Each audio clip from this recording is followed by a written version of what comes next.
कर्नाटक के कलबुर्गी में बेन्नूर क्रॉसिंग पर करीब 6 महीने पहले ट्रैक्टर की चपेट में आने से एक बुजुर्ग की मौत हो गई थी। इस घटना को सबने एक रोड एक्सीडेंट मान लिया। पुलिस ने भी एक्सीडेंट की धाराओं में केस दर्ज किया था, लेकिन अब पता चला है कि इंश्योरेंस के 30 लाख रुपए हासिल करने के लिए बेटे ने अपने दोस्त के साथ मिलकर अपने पिता की हत्या की प्लानिंग की थी।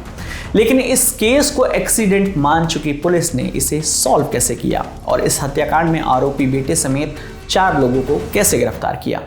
दरअसल कलबुर्गी के आदर्श नगर में रहने वाले सतीश एक रेस्टोरेंट चलाते थे। उसने घर बनाने के लिए लाखों रुपए का कर्ज भी लिया था। आर्थिक तंगी से जूझ रहे सतीश को पैसा हासिल करने के लिए खतरनाक आइडिया मिला अपने दोस्त से।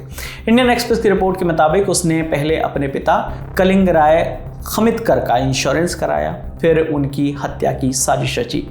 60 साल के कलिंग राय अपने बेटे के खतरनाक इरादों से अनजान थे। बेटे ने हत्या की प्लानिंग में अपने कुछ दोस्तों अरुण, राकेश और युवराज को भी शामिल कर लिया। इसके बदले में उसने इंश्योरेंस की रकम मिलने के बाद लाखों रुपए देने का वादा भी किया अपने दोस्तों को। मीडिया से बातचीत के दौरान कलबुर्गी के एसपी अडूरू श्रीनिवासुलु ने बताया कि 8 जुलाई 2024 को सतीश अपने पिता के साथ बाइक से घूमने के बहाने घर से निकला।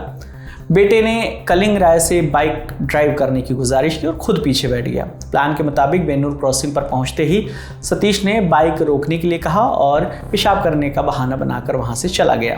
कलिंग राय बाइक पर बैठे बैठे अपने बेटे के लौटने का इंतजार कर रहे थे। इस बीच सतीश ने अपने दोस्तों को अपने पिता पर ट्रैक्टर चढ़ाने का इशारा दिया। ट्रैक्टर पर बैठे उसके तीनों दोस्त ने कलिंग राय खमितकर को ट्रैक्टर से कुचल दिया, जिससे उनकी मौके पर ही मौत हो गई। इस हत्या को हादसा साबित करने के लिए सतीश ने खुद को भी पत्थरों से जख्मी कर लिया। इंडियन एक्सप्रेस की रिपोर्ट के मुताबिक वारदात को अंजाम देने के बाद सतीश रोने का नाटक करते हुए मधबूला पुलिस स्टेशन पहुंचा और एक्सीडेंट की झूठी कहानी सुनाई। पुलिस ने एफआईआर दर्ज करके मामले की जांच शुरू कर दी। इस मामले में जांच कर रहे एक पुलिस अफसर ने कहा कि जब भी हमको कोई स्टेटमेंट रिकॉर्ड करना होता था तो सतीश हमको इग्नोर करता था।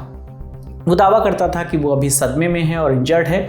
हमने भी उस पर ज़्यादा जोर नहीं दिया, ये देखती हो कि उसने अपने पिता को खोया है। पुलिस इस केस के अंतिम चरण में आ चुकी थी। वो चार्जशीट का काम निपटाने में लगी हुई थी, तभी उनको फिर से शक हुआ। दरअसल इस दौरान सतीश का वकील रोज पुलिस को फोन करके चार्जशीट जमा करने की जानकारी लेता था। इस बारे में एक सब इंस्पेक्टर ने बताया कि हम शॉक्ड थे क्योंकि सतीश पुलिस के कांटेक्ट में नहीं था, लेकिन वकील हमें फोन करके चार्जशीट फाइल करने को कह रहा था।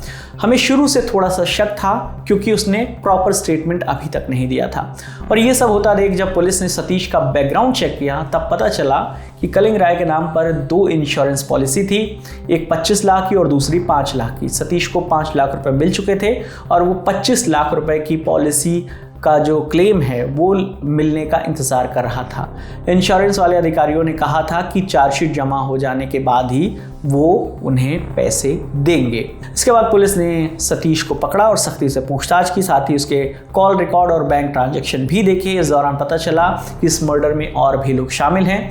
6 जनवरी को पुलिस ने इस केस से जुड़े सभी आरोपियों को गिरफ्तार कर लिया। इसमें सतीश के अलावा उसका दोस्त अरुण कुमार, ट्रैक्टर चलाने वाले राकेश और युवराज को भी हिरासत में लिया है। अरुण ने पूछताछ में बताया कि उसने सतीश के कहने पर ही उसके पिता को ट्रैक्टर से टक्कर मारी थी। उसके बाद सतीश ने भी अपना जुर्म कबूल कर लिया। इस पूरी खबर पर आपकी जो भी राय है आप हमें कमेंट सेक्शन में जरूर बताइएगा। आपके लिए तमाम जानकारी लेकर आए थे हमारे साथी गरिमा। मेरा नाम विकास वर्मा है। देखते रहिए दी लल्लन टॉप। शुक्रिया।